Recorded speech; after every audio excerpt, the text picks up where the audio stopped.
What is your name? How old are you and where are you from? My name is Kennedy Dury. I'm 19 years old and I'm from Joplin, Missouri. So what brought you to Hunter from Missouri? Two big things brought me to Hunter. Number one was obviously basketball. I've been playing basketball since I was in kindergarten. Knew that I could play at a college level very young, and so that was definitely one of my motivations.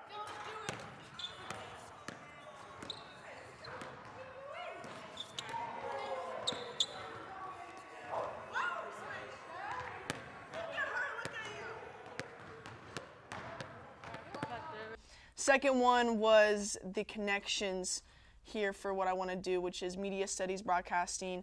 I knew that I'd be around like-minded people, especially in a big city like this. I've been coming here since I was little. Every time I would come, I just got this like sense of energy, sense of rush to do everything, to be with everyone, to be always on the go, always doing everything.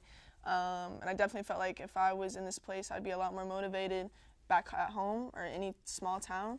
So Hunter was the calling of I could play basketball here, I could get my media degree, and it has a lot of connections within the broadcasting program to flourish into my career. All right, so your life growing up, you said you're from a small town in Missouri. What was that like? So I went to a very small Catholic school all my life. My graduating class was 22 people, very, very small. But, you know, it was very family oriented and, you know, everyone knew each other. We all had that sense of family in a way. But I knew I needed to grow out of that. I needed to find something bigger than myself. One of Macaulay Catholic's most talented athletes to go through the school was celebrated today. Kennedy Dury signed and committed to continue her basketball career in college. She's headed to Hunter College in New York City, where she will also major in journalism. She made a huge impact on the Macaulay girl basketball program. At what age do you think you realized that, okay, I know that after high school, I'm going to leave? Was it always a goal to go to New York? Was it always just the goal to get out of town? What was your head on? I always knew, yeah. Sixth grade, my teacher made us write a book to our future selves.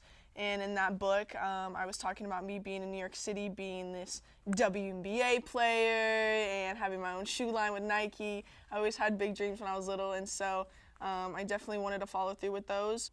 So besides the motivation just to get out of town, has there been any influential people in your life that really helped to get you where you are now? My father is definitely the most influential person in my life. Without him, I wouldn't have any street smarts. Going into high school, I could definitely tell my friends didn't have social cues like I did. They really just didn't know how to talk to people. So scared. All right, so what was you and your dad's relationship like growing up? He was very hard on me, but I knew why early on or later on, and you know, he led me to the person I am today. He taught me things that most parents didn't teach their kids. He would always make me order on my own. He would always make me make my own appointments for myself. He really taught me how to communicate with one another, how to build connections with basically anybody in the room.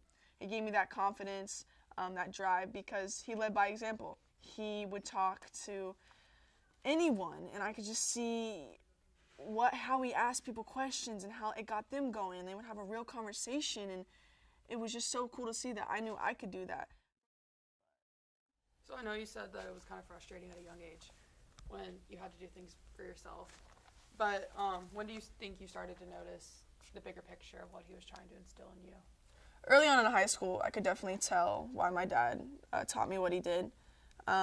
Junior, senior year, we'd be at the mall, and they would want a t-shirt in a size small. And they'd be like, Kennedy, can you please go ask the worker for it? And I'd be like, why can't you? Well, I'm scared, I can't. Just little stuff like that, I would just notice and be like, we're basically adults, and no one wanted to push themselves any more than the person next to him. As you've matured, how has your relationship with your dad changed? Oh, it's still the same. Since 5 years old to 19, he's been the same on me, you know. Always calling me up every day, making sure I'm on my game, on my routine. It hasn't changed since I've been 5 to 19. He's always been this hard on me, so. Bye.